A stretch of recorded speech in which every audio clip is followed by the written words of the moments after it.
Well, earlier I was kind of sleepy doing that a video. King James was not a homosexual, and I was like, right at the end there, I was like, so very sleepy.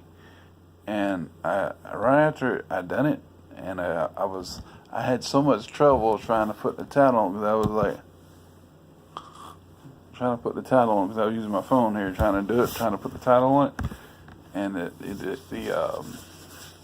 stuff and the description and all that and the tag, and it's like I kept trying. I was like falling asleep. It took me about 30 minutes to get the title on because I dozed off and I snored and I woke myself up and I was still holding the phone. My finger was on the phone like that.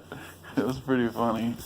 Well, I'm making this video because I was watching this video of this young lady rather. She has Chronically Jackie. That's the name of the channel, and there's just so many videos on there that I found so very interesting, and I could relate to. But she has a couple of chronic things. She has some autism or some kind of super sensory processing disorder or something. Long-term memory things. And I got to studying and everything, and I was looking up autism and all that, and I was looking up tests and all, and it got me to Asperger's, the Asperger's test site or something like that. I think that's the name of it. Asperger's test site, yeah, .com.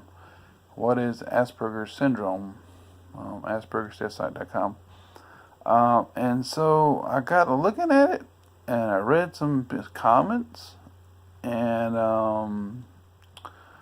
I think I have the grown-up version, the adult version of it, or I've always had it, but I couldn't get diagnosed with it, of course, because nobody expected to look for it. I remember as a kid, I was always off to myself and everything, and my mom took me to. She always thought I had an emotional problem. Well, not emotional so much. It just I was always withdrawn and stuff like that. Well, not all the time, but most of the time I was.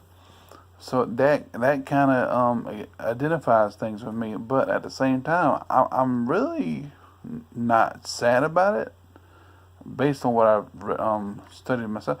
It's because I did a test. I did a test, and if borderline is 26 to 31, the score is 26 to 31. You're borderline. I took it the first time. I got a 34. Took it the next time. I got a 35.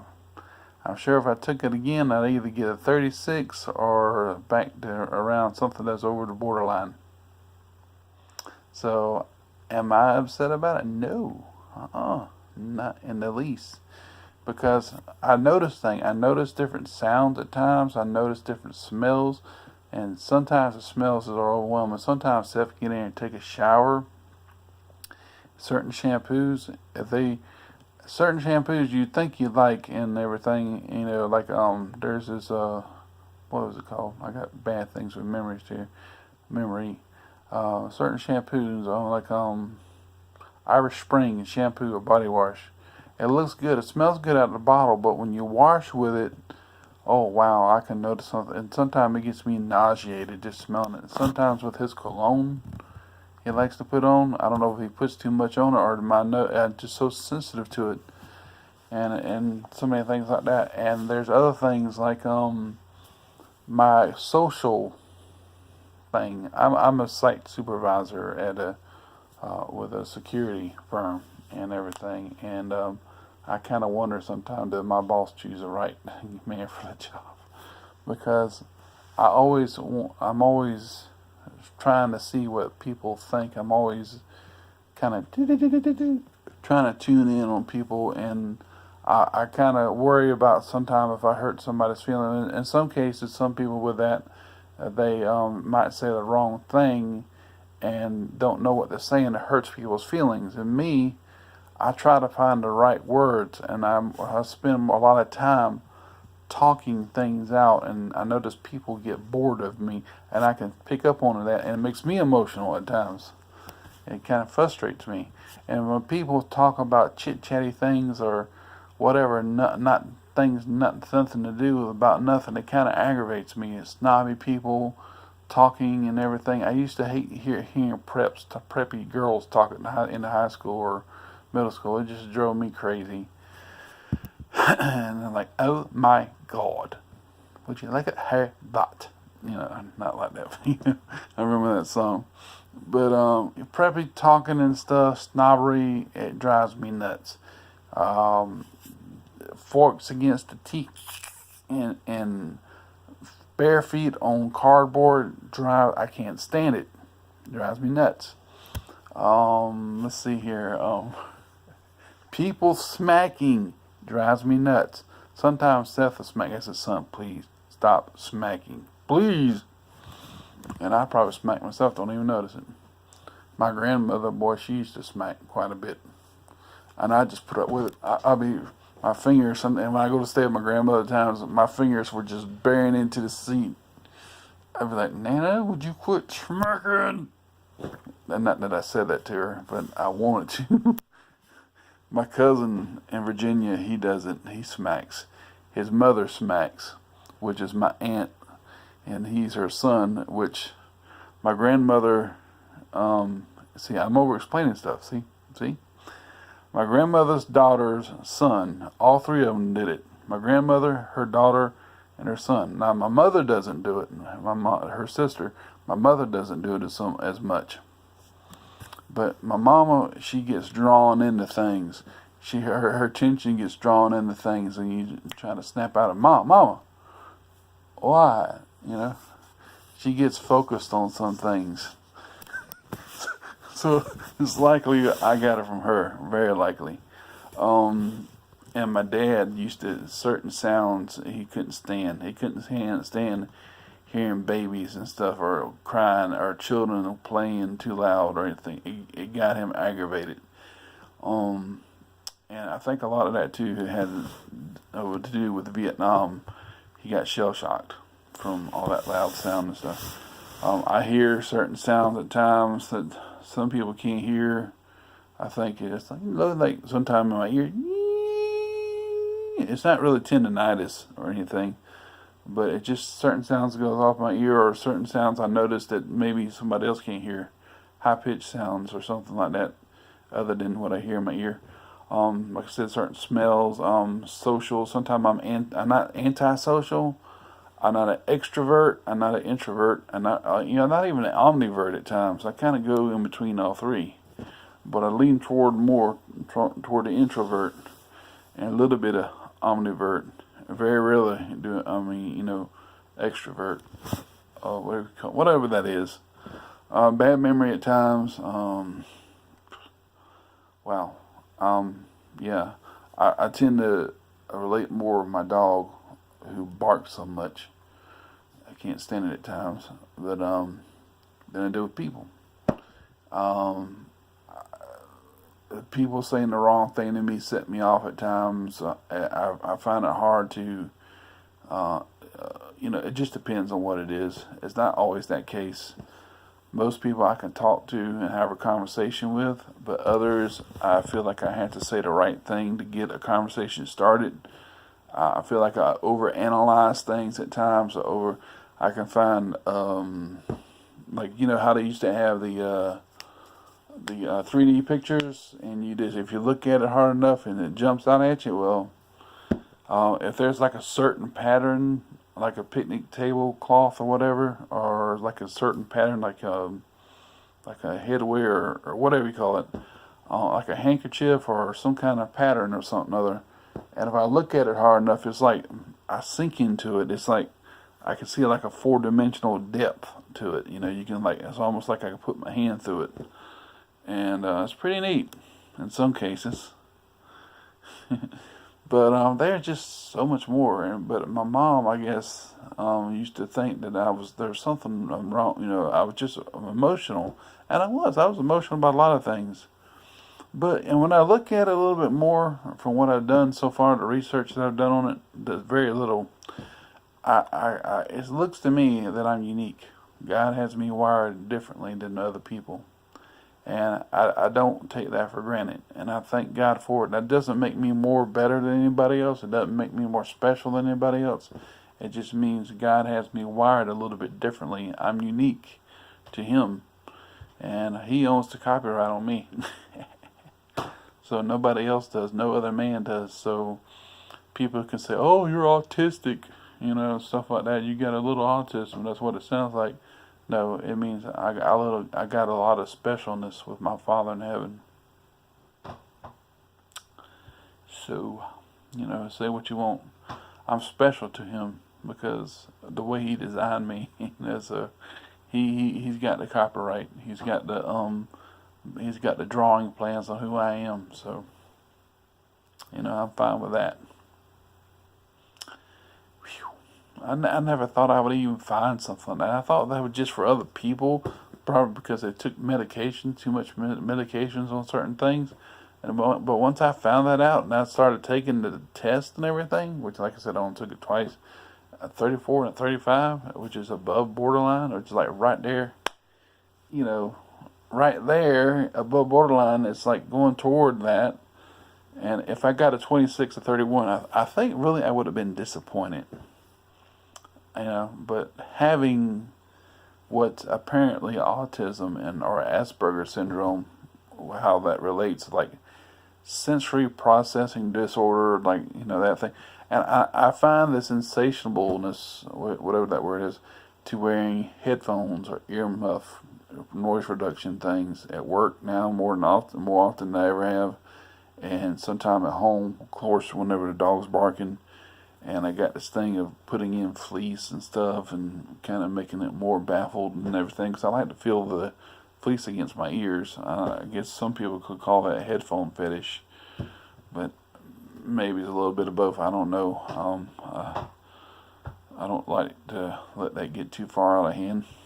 And there's things in my life I fight for sin. That I fight against sin daily on a daily basis.